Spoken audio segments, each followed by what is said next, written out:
하나님 말씀 나누겠습니다. 다니엘 5장 24절로 31절까지의 말씀입니다.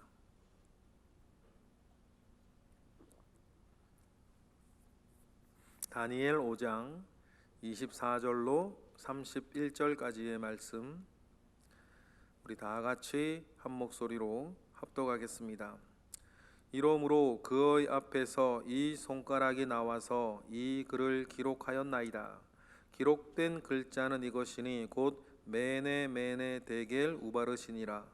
그 글을 해석하건대 메네는 하나님이 이미 왕의 나라의 시대를 세워서 그것을 끝나게 하셨다 하며, 데겔은 왕을 저울에 달아보니 부족함이 보였다 하며, 베레스는 왕의 나라가 나뉘어서 메대와 바사 사람에게 준 바 되었다 하미니이다 하니, 이에 벨사살이 명하여 그들이 다니엘에게 자주색 옷을 입히게 하며 금 사슬을 그의 목에 걸어주고 그를 위하여 조서를 내려 나라의 셋째 통치자로 삼으니라. 그날 밤에 갈대아 왕 벨사살이 죽임을 당하였고 메대 사람 다리오가 나라를 얻었는데 그때에 다리오는 62세였더라. 아멘. 벽에 큰 손가락에 나와서 글을 쓰는 이 놀라운 사건, 우리가 읽고 있습니다. 이 사건은 참 여러 가지 의미를 가지고 있다는 사실들을 여러분, 우리는 기억해야겠습니다. 가장 중요한 의미는 이것이죠.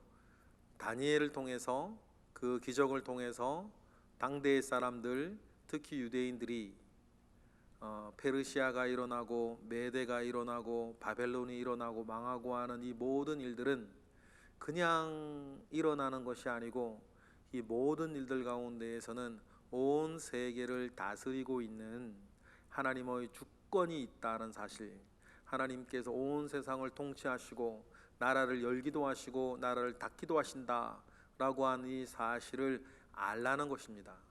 여러분, 지금도 마찬가지입니다.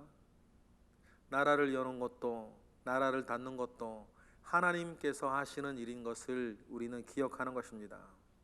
나라만 그렇습니까? 여러분, 우리의 개인사도 그렇습니다. 열리는 것도 닫히는 것도 하나님이 하시는 줄을 믿습니다. 그러면 여기에서 우리가 가져야 할 마음이 있죠. 그러면 눈에 보여 열심히 한 이 사람들은 뭐냐? 북한의 김정은은 뭐고, 남한의 문재인 대통령은 뭐고, 또 우리가 하나님이 열고 닫으실 때에 열심히 살아가고 있는 나나 옆 사람이나 나쁜 사람이나 좋은 사람이나 그 모든 사람들은 뭐냐? 그러면 여러분, 이 사이에서 하나님의 주권과 인간의 책임 사이를 이렇게 아울러 생각하며 끄집어낼 수 있는 은혜가 진짜 건 거예요. 여러분, 그래서 2000년 교회의 역사가 늘 그 논쟁 속에 있었습니다. 하나님의 주권과 인간의 책임 사이에서 일구어지는 은혜들이 있는 것이죠. 그래서 여러분, 꼭 기억하십시다. 그러나 이 모든 일들을 통해서 하나님께서 이 세상을 다스리실 때에 하나님의 편에 서서 움직이는 사람이 있는데, 하나님의 편에 서서 움직이는 사람은 베드로와 바울과 요한처럼 사용되어지는 사람도 있고, 가룟 유다와 빌라도와 안나스처럼 사용되어지는 사람도 있다. 그러면 나는 누구겠냐는 거예요. 빌라도도 자기 삶 살았던 사람 아닙니까? 괜히 줄 잘못 써가지고 말이에요, 다음 황제 될 사람 줄 잘못 써가지고 오히려 피지배 민족인 유대인들에게 협박을 당하고 있는 이 빌라도도 나름대로 자기 삶을 살려고 애를 썼던 사람 아닙니까? 그런데 자기가 내렸던 잘못된 결정 때문에 언제 자기 목이 달아날지 모르는 총독으로 앉아있는데, 유대인들이 와가지고 자기를 왕이라 하는 사람을 죽이지 아니하면 가이사의 충신이 아니니다는 얘기 하나에 그냥 뻗쩍 그냥 그러면 빌라도는 왜 그렇게 흘러가게 됐을까요? 가룟 유다는 왜 그렇게 됐죠? 주님은 그러셨어요. 차라리 나지 않으면 좋을 뻔하였다. 그렇다고 해서 누구의 책임이 없는 건 아니다. 가룟 유다의 책임이 없는 건 아니다는 뜻이죠. 그러면 여러분, 그 모든 일들 가운데에서 내가 들어선 길은 바울의 길이냐 가룟 유다의 길이냐, 내가 들어선 길은 베드로의 길이냐 빌라도의 길이냐, 그 모든 일들 가운데에서 여러분, 하나님 아버지 앞에 뜻을 가지고 있는 사람은 사드락과 메삭과 아벳느고처럼 하나님께로 돌아오는 것 아닙니까? 그러면 나는 그런 하나님의 통치 아래 결국 하나님의 뜻이 이루어질 때에 나는 누구 편에 서 있는 사람이냐, 그것이 굉장히 중요하겠죠. 그리고 하나님의 편에 서서 살아가는 사람이 가져야 될 믿음은 무엇이고, 하나님의 편에 서서 살아가야 할 사람들의 지혜는 무엇인지 말씀을 통해 늘 읽고 말씀과 기도로 거룩하여져야 할 삶을 살아야 될 줄로 믿습니다. 여러분, 그러니 이 다니엘의 오늘의 이야기를 통하여서 여러분, 벨사살처럼 쓰여지는 사람이 있을 것이고, 다리오나 고레스처럼 쓰여지는 사람도 있을 것이고, 또 다니엘처럼 이렇게 쓰여지는 사람도 있을 것인데, 여러분, 내 믿음과 나의 지혜는 어느 것을 따라가겠는가를 늘 우리에게 결정하게 만드는 것, 여러분, 하나님의 주권이 있다. 그리고 두 번째, 오늘 이 사건의 의미들은 뭐겠습니까? 다니엘은 계속해서 이 제국에서 포로민들과 여호와 신앙을 위해서, 하나님 말씀의 성취를 위해서 무대 뒤에서 다니엘은 자기가 감당해야 할 사명이 있는 것입니다. 그러니 지금 페르시아에서 메데파사로 제국이 바뀔 때 하나님께서는 사명 감당하기 위해서, 이건 있을 수 없는 일 아닙니까? 바벨론 제국이 망하고 메데파사가 서는데, 바벨론 제국에서 박수장이요 통치자였던 지도자였던 다니엘은 메데파사에도 계속해서 지도자가 되어 있어야 되는 거예요. 그래야지 유대인들을 향해서, 포로민들을 향해서 여호와 신앙을 위해서 하나님께서 약속한 일들을 이루어내는 사람이 있는 것 아닙니까? 그 일을 이루어내기 위해서 하나님께서 일으키신 기적이 이기적인 거예요. 하나님께서는 이와 같이 마음 먹으시면 하시는 거 아니겠습니까? 그리고 세 번째 의미가 뭐예요? 다니엘의 입을 통해서 벨사살에게 전달되어졌던 어디의 메시지, 여호와 하나님 앞에 벨사살 너는 겸손해야 된다. 누구처럼? 느부갓네살처럼. 그 세 가지 의미를 담아 이 놀라운 사건이 일어났지요. 그래서 24절에 이러므로 이러하기 때문에 그의 앞에서 이 손가락이 나와 이 글을 기록하였나이다. 그러면서 25절에 그 글의 글자를 다니엘이 먼저 읽어주지 않습니까? 25절 읽어보겠습니다. 시작. 기록된 글자는 이것이니 곧 메네 데겔 우바르신이라.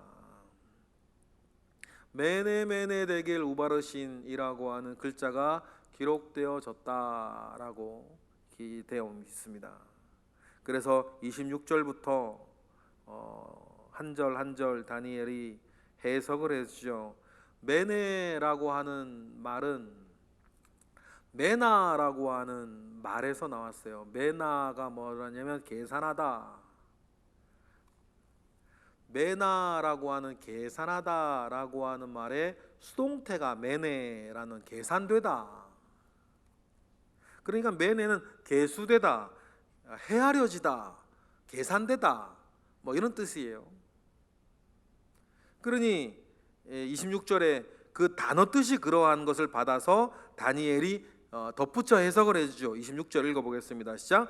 그 글을 해석하건대 메네는 하나님이 이미 왕의 나라의 시대를 세워서 그것을 끝나게 하셨다 하며, 다니엘은 그렇게 알았던 거예요. 메네라고 하는 말이 계산되고 측량되고 계수되다. 그리고 데겔이라고 하는 말은 무게를 달다, 데칼이라고 하는 단어에서 나왔는데 무게를 달다라고 하는 말이에요. 무게를 달다, 저울에 달아보다라고 하는 뜻이죠. 그러니까 27절 읽어보겠습니다. 시작. 대겔은 왕을 저울에 달아보니 부족함이 보였다 하미요. 우바르신이라고 하는 말은 페레스라고 하는 페라스 뭐 그런 단어인데, 그래서 쪼개다, 나누다라고 하는 단어 자체가 그래요. 쪼개다, 나누다. 다니엘의 입장에서는 그러니까 이 글을 읽고 해석하는데 어려움이 없었던 거죠. 그런데 왜 히브리 말을 그 당대 사람도 알았을 거, 아는 사람들도 있었을 건데 왜 해석을 그렇게 못했을까? 그럼 우리가 몰라요. 추측을 할 수는 있어요. 근데 모음도 히브리어는 원래 모음이 찍혀져 있지 않고 띄어쓰기가 되어 있지 않았어요. 그러니까 이제 어려웠겠죠. 그러니 이 모든 것 메네 데겔 페레스, 뭐 메네 데겔 페라스, 메네 데겔 우바르신이라고 뭐 이렇게 한 이것을 모아서 28절에 다니엘은 이렇게 이야기를 결론을 내려줍니다. 읽어보겠습니다. 시작. 베레스는 왕의 나라가 나뉘어서 메대와 바사 사람에게 준바되었다 하미니이다 라고 하면서 이제 이 나라가 완전히 끝이 났다, 끝났다라고 하는 것이죠. 메대와 바사 사람에게. 메대 사람이 다리오이고 바사 페르시아 사람이 고레스 였으니까 다리오와 고레스에게 이 나라를 완전히 쪼개어 주었다라고 하는 뜻이 되겠습니다. 그리고는 이 말을 듣고 벨사살이 뭐라 그럴까요? 지금 이때에도 뭐 이렇게 바벨로니아 그 도성을 제외하고는 메데파사 제국 군대가 거의 뭐 성을 다 둘러싸고 있는 거니까, 글쎄요, 이 벨사살이 그 예언을 듣고 마음을 탁 놓았던 것 같아요. 그래서 그렇게 말하는 이 다니엘, 나라가 망하고, 이 말은 결국 뭐냐면 벨사살 당신의 모자라 가지고 오늘 이 나라가 완전히 문을 닫았다, 이 말을 하는데 벨사살은 그 말을 듣고 다른 반응을 보이지 않습니다. 다니엘에게도 의미 없고 벨사살에게도 의미 없는, 사실 모여있는 모든 사람에게도 의미 없는 행동을 29절에 하죠.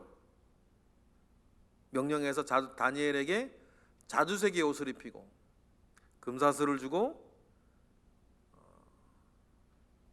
나라의 셋째 통치자로 삼는데, 내일 부도날 회사 사장 자리에 앉혀주는 거하고 똑같은 거예요. 뭘 하겠습니까? 벨사살에게도 의미 없고 다니엘에게도 의미 없고, 그러나 하나님께는 의미 있다. 왜냐하면 이 일 때문에 메데파사에서 다니엘은 셋째 통치자가 됩니다.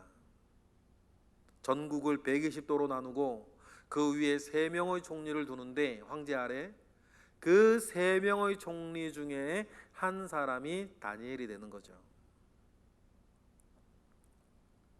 그리고는 그날 밤 이 페르시아 벨사살은 죽임을 당해요. 모든 것이 그렇게 흘러간 거죠. 그리고는 31절입니다. 우리 31절 읽어보겠습니다. 메데 사람 다리오가 나라를 얻었는데 그때의 다리오는 62세였더라. 메데 사람 다리오가 그날 이제 다음 날 나라를 얻습니다. 세계사의 유명한 장면이라 그랬죠. 바벨론 제국이 피 한 방울 흘려보지 못하고 문을 닫게 됩니다. 그때 다리오가 62세였다라고 하는 말의 의미는 나이가 아주 많았다라고 하는 뜻입니다. 다리오가 나이가 아주 많았다라고 하는 뜻은 또 어떤 의미를 담고 있냐면, 고레스가 황제가 될 날이 얼마 남지 않았다라는 뜻도 되겠죠. 고레스가 황제가 되면 이사야서에 나와 있는 예언처럼 이 고레스는 하나님께서 이스라엘의 회복을 위해 쓰시는 이방인이었다는 것이 이미 이사야서에 나온단 말이에요. 이 고레스라는 이름 자체가 나와요. 다니엘은 그걸 알았던 거지요. 다니엘은 그걸 알았습니다. 그리고는 추측하기로는 그 2년 사이에 신임을 충분히 얻고 있는 다니엘이 고레스에게 이사야서를 보여주면서 당신이 해야 할 일들이 무엇인지를 알려주고, 그래서 그 유명한 고레스 칙령이 발표된 것이 아니겠나라고 이렇게 사람들은 추측을 합니다. 다리오와 고레스는 장인 어른과 사위 사이입니다. 그래서 바벨론을 점령한 뒤에 고레스는 다리오를 황제로 앉히고 내치를 맡기죠. 그때 고레스는 2년간, 정확하게 14개월 정도 되는데 2년간 이렇게 바벨론 전국을 이렇게 다니면서 잔병들을 처리하는 일들을 한 2년간 고레스는 해요. 그리고 그 일을 다 하고 와서 고레스가 황제로 등극을 하게 됩니다. 그렇게 되어서 이제 고령의 이제 다니엘은 메데파사 제국에서도 자기의 역할을 감당해요. 그리고 뭐 내일부터 일이 열리겠죠. 망한 바벨론에서 관료로 있던 사람이 점령한 메데파사 페르시아 제국에서도 높은 지위에 있으니 이 페르시아 사람은 얼마나 다니엘이 믿겠어요. 그 다리오가 황제로 있던 한 2년 어간의 시간 가운데에 다니엘도 숱한 고생을 합니다. 사자굴까지 들어가고. 그럼에도 불구하고 여러분 중요한 건 뭡니까? 다니엘은 할 일이 있는 거예요. 그렇죠? 할 일이 있는 거 아닙니까? 그래서 하나님께서는 사명 감당하겠다 하는 사람에게는 힘도 주시고 건강도 주시고 자리도 주신다. 중요한 건 뭐겠어요? 하나님과 나만 아는 거죠. 내가 자리를 탐내는 사람이냐, 사명을 다하려고자 하는 사람이냐. 겉으로는 다 똑같아요. 그런데 하나님과 자기만 알겠죠. 내가 정말 탐내는 것이 힘이고 북이고 자리냐, 아니면 나는 정말 사명을 담당하고 싶은 거냐. 사명 담당하기 위해서 그것이 나한테 필요하고 정말 말하는 건지, 사명은 많은 말이고 그 사이에 오는 건강과 이렇게 사명 감당하는 사람에게 건강 주신다니까 나는 건강이 정말 좋아서, 아니면 자리가 좋아서, 힘이 좋아서 사명 감당하는 사람이라고 이렇게 얘기를 하고 있는지는 몰라는 거예요. 정말 내가 돈 많이 벌고 부자가 되고 싶어서 하나님께 11조 많이 하는 사람 되게 해달라고 말하는 건지, 정말 하나님께 11조를 많이 하고 싶은 사람이 되고 싶은 건지는 말하는 사람은 주변 사람 어떻게 알겠습니까? 그러나 누구는 알아요? 하나님은 아시는 거예요. 또 누구는 알아요? 본인은 알아요. 내가 정말 뭐에 관심이 있는 사람인지는 하나님이 아시는 건 아닙니까? 여러분, 그러니 주님 말씀 똑같죠? 내 말이 너희 안에 거하고 너희가 내 안에 거하면 무엇이든지 원하는 대로 구하라 그리하면 이루리라 했을 때, 내 정말 진짜 관심사가 무엇인지는 여러분 하나님이 모르시겠습니까? 그래, 중요한 건 무엇이겠어요? 가장 먼저는 하나님 아버지 앞에 내가 온전하게 서는 거예요. 다니엘 이렇게 놀라운 삶을 살 수 있었던 것은, 그래 놀라운 삶 가운데에서는 은혜와 기적과 능력과 축복도 많지만 또 반면에 숱한 그 고생을 견뎌낼 수 있었는, 이겨가며 견뎌내는 것도 여러분 단 한 가지, 하나님 아버지 앞에서 자기가 품고 있는 뜻 아닙니까? 다시 말해 사명이었던 거죠. 그러니 다니엘이 맨 처음에 등장할 때에 다니엘이 하나님 아버지 앞에 뜻을 품었다라고 하니 말이 그래서 중요해요. 그러니 여러분, 우리가 하나님 아버지 앞에 진실되게 지금 내가 살고 있는 삶 가운데에 사명 가지고 사명 품고 그것을 이루기 위해서 불가능한 것도 가능하게 이루어 가신 하나님 속에서 그 능력을 가지고 살아가시는 저와 여러분 되시기를 주님의 이름으로 축복합니다. 기도하겠습니다. 할렐루야. 하나님, 크신 은혜가 우리 가운데 있음에 감사와 영광을 올려 드립니다. 하나님의 아버지의 크신 은혜가 하나님 다니엘에게 있었던 것과 같이 우리가 동일한 여호와 하나님 예수 그리스도로 인해서 아들된 입장에서 우리가 섬기고 따르고 소망하고 있으니 하나님께서 우리에게 주실 수 있는 모든 것들이 하나님 온전케 하옵소서. 이 시간 드려지는 일천번째 예물들 가운데에 주님 함께 하시고 하나님 아버지로부터 말미암아 오는 선한 역사 있도록 주여 도우시옵소서. 주님의 크신 은혜가 새벽기도 새벽제단 쌓고 있는 우리 모두에게 있어서 하나님 우리가 주님 주시는 은혜와 기도의 응답으로 우리가 살아갈 수 있도록 주여 도우시옵소서. 예수 그리스도 이름으로 기도드렸나이다. 아멘.